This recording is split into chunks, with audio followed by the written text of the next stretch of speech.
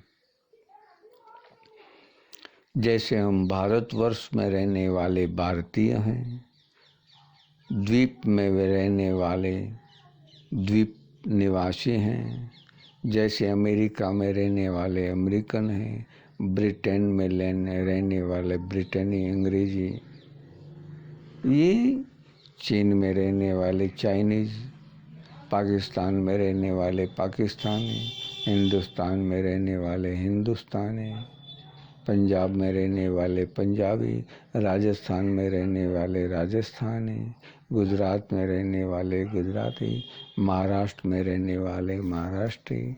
हम जहाँ जहाँ भी रहते हैं उसमें बिखरते गए, बढ़ते गए, बढ़ते गए, बढ़ते गए। हम अद्वैत थे और आज द्वैत में हैं। आप समस्त ब्रह्मांड के अंदर जो कोई भी बालक हैं, जो कोई बालक है जो ना समझे, उन्हें आप ऐसी दुनिया में भेज दीजिए जिसमें सिर्फ जन्म हुआ और बाल्यावस्था में उसने भोजन करना अपने आप सीखना शुरू कर दिया, जैसे पशु करते हैं। वैसे हर किसी जाति धर्म के बालक, हर किसी जाति के पशु पंछी, उन्हें ऐसी दुनिया में रखो और उनसे कोई द्वेष मत करो, उन्हें कोई भाषा मत सिखाओ, उन्हें कोई ज्ञान मत दो, उन्हें कोई उपदेश मत दो, उन्हें कोई शब्द मत सिखाओ। वो हिल मिल कर रहेंगे, उनमें कोई भेद नहीं होगा, कोई शत्रु नहीं होगा, कोई द्वेष नहीं होगा। हाँ, समझ लो ये सृष्टि ही अपने आप में वो है। संतों को किसी से द्वेष नहीं होता है, किसी से द्वंद्व नहीं होता है। नहीं होता है? क्यों? क्योंकि वो द्वंद्व रहित होते हैं। अब इस संसार में ऐसे द्वंद्व रहित संतों को भी द्वेषित कर दिया है, चाहे वो किसी भी धर्म को मानने वाले हो, किसी भी पंथ को मानने वाले हो, किसी भी संप्रदाय से हो, किसी भी जाति से हो, किसी भी जाति धर्म से हो, हमें उससे कुछ भी लेना देना नहीं है, क्योंकि वो सारे ही संत द्वेषित होने लगे हैं। संतों को इस माया जाल से क्या लेना देना कि इस ब्रह्मांड में कौन अच्छा और कौन बुरा है। वो तो स्वयं अच्छा बने, स्वयं शुद्ध बने, किसी के प्रति द्वेष नहीं सिखाता है हमारा सनातन धर्म, क्योंकि मैं सनातन धर्मी हूँ। आप सनातन धर्मी हैं, ये सनातन धर्मी हैं, वो सनातन धर्मी हैं, परंतु सनातन धर्म की व्याख्या को कोई समझ ही नहीं पाया है, क्योंकि सबने अपने अपनी जाति पंथ धर्म नाम दे दिया है, जाति के पंथों का धर्म बना दिया है, और धर्म तो एक ही है, सनातन।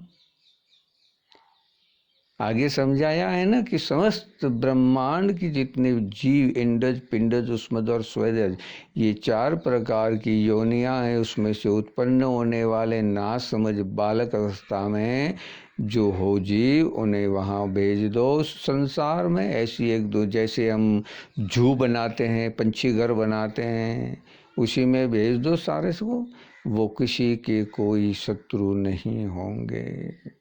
सिर्फ प्रकृति गम्य वो अपना कर्म करेंगे, ध्यान रहे। प्रकृति गम्य, जैसे जैसे इंडज, पिंडज, उष्मज और स्वेदज, ये 4 प्रकार की जीव योनियां, शरीर योनियां हैं। जीव शरीर योनियां अपने अपने हिसाब से ही वो पनपती हैं, और उसमें से वो खुद ही सक्षम में होती हैं। इसीलिए तो पंछियाँ अपने घोंसलों के अंदर उस बच्चे को तब तक ही भोजन की व्यवस्था करके देता है जब तक वो अपने आप उड़ने लायक नहीं होता।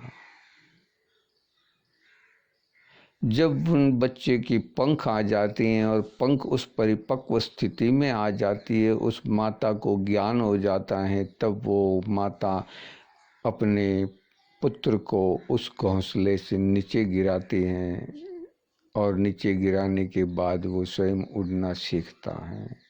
क्योंकि वो गिरता है तो उसे चोट लगती है तो फड़फड़ाता है, वो अपने अंदर की चेतना को जगाता है। तो वो बचने के लिए जैसे हम अपना हाथ अपने चोट आने वाली चोट के बीच में रखते हैं या अपने पैर अटका देते हैं, उसी तरह से हम और जीव अपने स्वयं की उड़ान भर सकते हैं।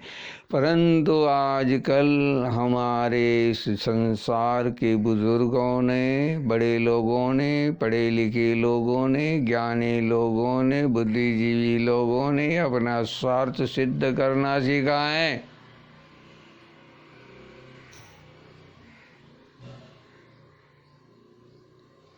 ज्ञानी आदमी ही छल कपट कर सकता है, बुद्धिमान ही छल कपट कर सकता है। अज्ञानी बेचारा क्या छल कपट करेगा? पशु आपसे क्या छल कपट करेगा? पंछी आपसे क्या छल कपट करेगा? वो तो उस प्रकृति को प्राप्त करना है, इसीलिए उस प्रकृति के अधीन है। भोजन प्राप्त होने के बाद कोई पंछी संग्रह नहीं करता है। भोजन प्राप्त हो गया उसके बाद कोई जीव संग्रह करता है तो वो कौन है? जैसे वो पशु हैं जिसने जान लिया है कि आज तो मैंने प्रयत्न करके इस शिकार को प्राप्त कर लिया, कल मैं इसे प्राप्त कर सकूं या हो सके मुझसे कल प्राप्त न हो। पंछियां ऐसा नहीं करते। पंछियां चुग लिया दाना और उड़ चले अपने घोंसले पर। वहाँ कुछ दाने दाए जो अपने बच्चों को खिलाए और वहाँ पे रख दिए उनके वास्ते, जब उन्हें भूख लगे तो लें। इसीलिए परमात्मा यानी इस ब्रह्मांड में ऋतुओं का चयन हुआ है। बरसात नहीं होती तो ये पृथ्वी जो सूर्य की तरह लालायित बड़ी अग्निवान थी, वो शीतल नहीं होती, और शीतल नहीं होती तो उसमें जो लावा रस है वो धीरे धीरे भीतर की तरफ चला गया और बाहर का ठोस शरीर उसका जो था, जैसे हमारा शरीर है, वो धीरे धीरे धीरे धीरे करचलियाँ पड़ती रहती हैं और ऊपर की चमड़ी है वो बदलती रहती हैं और वृद्धावस्था महसूस होती है। भीतर हमारा जो लावा रस है वो शीतल हो रहा है। इसीलिए उस लावा रस को तेजोमय रखने के लिए हमें भोजन और श्वास पर पूर्ण ध्यान देना होगा। साथ में हमें जल को यथा योग्य प्रमाण में प्राप्त करना होगा। हम अधिक मात्रा में कुछ भी प्राप्त करेंगे तो द्वेषित हो जाएंगे, क्योंकि हमारा शरीर कफ, वात और पित्त से बना हुआ है, जिसे सूर्य यानी अग्नि, वायु यानी गति, पृथ्वी यानी शरीर का मांस, मज्जा, हड्डी, चमड़ी इत्यादि, जल यानी रुधिर, और उसमें रहने वाले जो छोटे छोटे रक्त कण, श्वेत कण, मांस कण जो हैं, ये सब तो मिट्टी ही है। मुझे समझ नहीं आता तुम किस धर्म को बड़ा बनाना चाहते हो? कौन सा तुम्हारा धर्म बड़ा होना है? कौन से तुम बड़े हो जाने वाले हो? क्या तुम इस धर्म को मानोगे या उस धर्म को मानोगे तो क्या तुम बड़े हो जाओगे? न तुम हिंदू अमर आए हो, न तुम मुस्लिम अमर आए हो, न तुम क्रिश्चियन अमर आए हो, न तुम सऊदी अरब अमर आए हो, न तुम ईसाई अमर आए हो, न तुम चाइनीज अमर आए, न तुम हिंदुस्तानी, न पाकिस्तानी, न किसी भी जाति धर्म के या इस ब्रह्मांड के प्राणी मात्र में कोई अमर आया है, परंतु अमर आए हैं मनुष्य जन्म देह के भीतर ही। ध्यान रहे, किसी जाति में नहीं, सिर्फ मनुष्य जाति धर्म में वो अमर आए हैं। जिसे समझना है, जिसे हमारे जीवन में उतारना है, जिसे हमारे भीतर जगजोल कर जगाना है, जिसे हमारे भीतर से हमें अपने आप को जागृत करके जगाना है और उसमें इस तरह से लगा देना है कि बस मैं इसे प्राप्त कर लूँ, मैं इसे प्राप्त कर लूँ, मैं इसे प्राप्त कर लूँ, मैं इसे प्राप्त कर लूँ, मैं इसे प्राप्त कर लूँ। यही तो हमें प्राप्त करने की दृढ़ संकल्पना हमारे विचारों के द्वारा करनी चाहिए, हमारे वर्तन के द्वारा करनी चाहिए, हमारे ज्ञान बुद्धि विवेक के द्वारा करनी चाहिए, हमारी सबलता के अनुसार ये अनुभव करना चाहिए। परंतु हम तो ब्राह्मण वैश्य क्षत्रिय शूद्र बने बैठे हैं, क्योंकि हमने अपने आप को जानने की कोशिश ही नहीं की है कि मैं स्वयं ब्रह्म हूँ। ब्रह्म तब तक है जब तक वो द्वेषित नहीं है, अद्वैत है। जब ब्रह्म में द्वेष उत्पन्न हो गया तो वो जीव हो गया। जीव और आत्मा दोनों अलग हो गए। जीव अकेला कुछ नहीं कर सकता है, परंतु जीवात्मा यानी जीव और आत्मा दोनों संयोजित होकर ईश्वर और ये जीव दोनों कर्म करने के लिए, क्रिया करने के लिए सक्षम में होते हैं। क्या आप जानते हैं, क्या आप समझते हैं, क्या आप अनुभव करते हैं कि स्वयं को पाने के लिए मरना होगा और मरे बिना स्वर्ग नहीं देखा जा सकता। मरे बिना स्वर्ग देखोगे तो तुम्हें नरक ही नजर आएगा। और मरना मैं सिखाता हूँ। आओ मैं मरा हुआ हूँ, मुर्दा बन जाओ, लाश बन जाओ।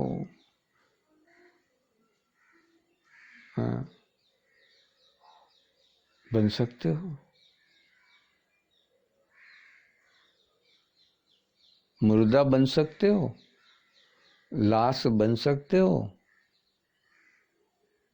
वही बन सकता है जो द्वंद रहित हो। मैं जीते जी मरना सिखाता हूँ। मरने के बाद तो किसी ने स्वर्ग देखा है कि नरक देखा है कुछ खबर नहीं है। आपने भी नहीं जाना है, सिर्फ हम लिख देते हैं हमारे बड़िलों के आगे पीछे स्वर्गीय स्वर्गीय स्वर्गीय। क्या उन्होंने ऐसे कर्म किए हैं जो उन्हें स्वर्ग प्राप्त हो? स्वर्ग तो जीते जी प्राप्त होता है, मरने के बाद स्वर्ग प्राप्त नहीं होता है। ध्यान रहे। शरीर है तब तक हमने शरीर से सारा अनुभव किया है। जब शरीर ही हमसे छीन जाएगा तो हम क्या अनुभव करेंगे? यही तो हम संसार में देख रहे हैं। यही स्वर्ग हैं, यही नरक हैं, यही यम और यमपुरी हैं, यमराज हैं, धर्मराज हैं, यही विष्णु लोक हैं, यही शिवलोक हैं, यही रुद्र लोक हैं, यही ब्रह्म लोक हैं। कहीं और जाने की ज़रूरत नहीं है। तुम कहाँ कहाँ भटक रहे हो? कौन से स्थान पर जाके आ रहे हो? क्या वहाँ तुम्हें ब्रह्म का अनुभव हुआ?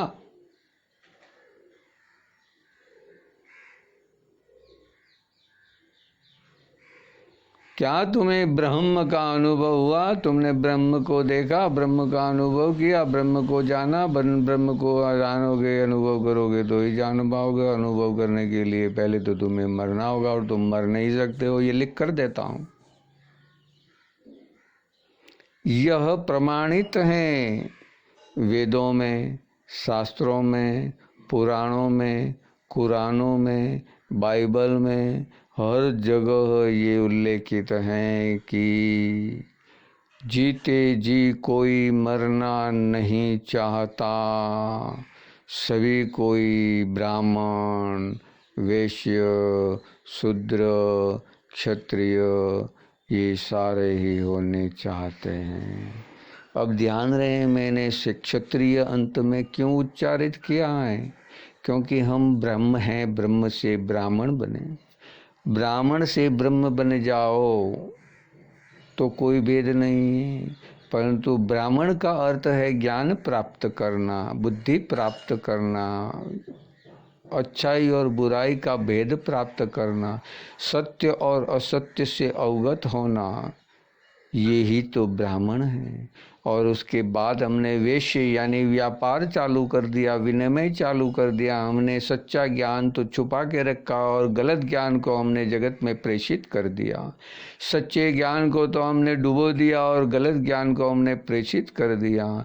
ये संसार के अंदर होता आया है कि सच्चे ज्ञान को तो दबा दो और झूठे का प्रचार करो, झूठा सच्चा हो जाएगा और सच्चा है वो झूठा हो जाएगा। आपने हर संसार के संसारी को देखा है, हर संसार के संसारी को देखा है।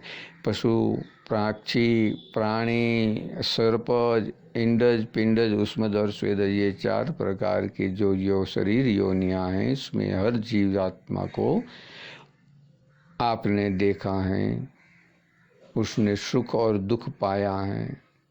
मनुष्य और प्राणी में भेद इतना ही है कि प्राणी कष्ट दुख सहन कर सकता है और मनुष्य सहन नहीं करता, इसीलिए वो उपचार करता है और उपचार करते करते या तो वो नष्ट हो जाता है या वो स्वस्थ हो जाता है। अब नष्ट हो गया है तो उसका मैं क्या कहूँ, वो तो जलकर भस्म हो गया, वो तो दफन हो गया, उसको तो दूसरे जीवों ने भक्षण कर लिया। और जब मेरे पास ये शरीर है और मैं इस शरीर से इस ब्रह्मांड को अपने भीतर बसाना चाहूँ तो बचा सकता हूँ। ये शक्ति हम में ही है, क्योंकि हमने ज्ञान को प्राप्त कर लिया। इसीलिए मनुष्य जन्म जो मिला है वो ब्रह्म है। बाकी की योनियां हैं वो अलग 84 हैं, समझ रहे हो ना। ये 85 लाख योनि है, यानी 1 लाख योनियां इसमें विद्यमान है मनुष्य जन्म देह के अंदर। ध्यान रहे, आगे बताया गया है कि ये 85 लाख योनि मनुष्य पूर्ण रूप से ब्रह्म है वो। और जो बाकी सभी तो योनियां हैं जो 85 लाख तक पहुंचने के लिए 84 लाख 1 से 84 लाख 2, 84 लाख 3, 84 लाख 4, 84 लाख 5, 84 लाख 6, 84 लाख 7, 84 लाख 8, 84 लाख 9, 84 लाख 10, 84 लाख 20, 40, 80 और 100 और 200, 500, 1000, 10,000, 50,000, लाख, इस तरह से हमें योनियां कदम भर पार करनी है। हम इंडज, पिंडज, उष्मज और स्वेदज में जिस जीव प्राणी मनुष्य देह के सिवाय किसी भी जीव योनियों में जन्म लिए हैं वो हमें याद है, परंतु हमने उन योनियों में जन्म लेकर प्रार्थना की थी कि हे ब्रह्मदेव, क्योंकि हमें ये ब्रह्मांड पूरा दिखाई दे रहा था जिसमें ईश्वर स्वयं दिखाई दे रहा था, क्योंकि हम उस समय उस नासमझ अवस्था में थे, अज्ञानी नहीं थे, नासमझ अवस्था में थे। हमने अपनी विद्या, अपना ज्ञान, अपनी बुद्धि या अपने विवेक को नहीं लगाया उसमें। अविवेक और विवेक, ज्ञान, बुद्धि, विवेक और अविवेक, ये सारे ही संसार में द्वंद्व खड़ा करते हैं। साधु संत महात्मा लोग एकांत में जाकर क्यों बसते थे? क्या उन्हें भोजन की जरूरत नहीं होती थी? होती थी। तो वो थोड़ा सा भोजन कहीं से न कहीं से, फल फूल पत्ते इत्यादि से, घास द्वारा या किसी भी तरह से थोड़ी छोटी मोटी खेती करके प्राप्त कर लेते थे और अपना जीवन निर्वाह करते थे। वहाँ उनका चित्त अद्वैतमय रहता था। ऋषि मुनियों का चित्त अद्वैतमय रहता है, तभी वो ऋषि हैं, तभी वो संत हैं, तभी वो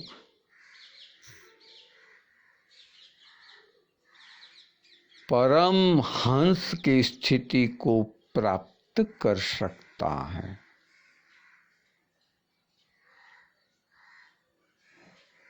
परमहंस की स्थिति को प्राप्त करने के बाद परमात्मा की स्थिति को प्राप्त करके उसमें एकाकार हो जाता है, तभी वो परमात्मा कहलाता है। तो हमें सबसे पहला क्या सीखना है? निर्विकार होना। हम जब जब निर्विकार होंगे तब तब हम निर्विचार हो सकेंगे। यदि हम में एक भी विकार विद्यमान रहा है तो हम विकार युक्त रहते हैं, जिससे द्वंद्व बनता है। द्वंद्व जिसे कहते हैं, अद्वैत है नहीं। अद्वैत है तो शून्य है, समाधि स्थिति है। शरीर की क्रियाएं जिससे चेतना, ध्यान रहे, शरीर में से जब चेतना निकल जाती है तो हमारा शरीर अपने आप उसकी प्रकृति को परिवर्तित करता रहता है। और वर्तमान में हमने ही हमारे शरीर को हमारे अधीन करके हमने इसे स्वस्थ, निरोगी, बलवान, तेजस्वी, औजवान बना के रखा है। इसे अविरत बनाए रखने के लिए द्वंद्व रहित हो जाओ, अद्वैत हो जाओ, अद्वैत हो जाओ, अद्वैत हो जाओ, अद्वैत। हरि ओम। शिवरे शिवरे शिवरे शिवरे शिवरे। शिवात्मा रामदास पूर्ण करे सब काम। राम।